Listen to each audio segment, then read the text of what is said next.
Last few டேஸாவே எனக்கு இந்த recipe கண்ல பட்டுக்கிட்டே இருந்துச்சுங்க. ஃபோன் ஓப்பன் பண்ணும்போதெல்லாம். வேற ஒண்ணும் இல்ல, பூண்டு மிளகு குழம்பு தான்.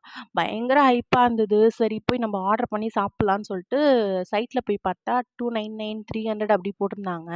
சரி ஓகே நம்ம வீட்லயே ஏன் பண்ணக்கூடாது அப்படி சொல்லிட்டு நெறைய ரெஃபரன்ஸ் வீடியோலாம் பார்த்துட்டு சிம்பிளா, ஈஸியா எது பண்ற மாரி இருக்கோ, அதில இருக்க மாரி இன்கிரீடியன்ட்ஸ்லாம் ரெடி பண்ணிட்டு நம்ம வீட்லயே பண்ணலான்னு ஸ்டார்ட் பண்ணிட்டேங்க. செய்றது ரொம்ப ஈஸியா தான் இருந்தது.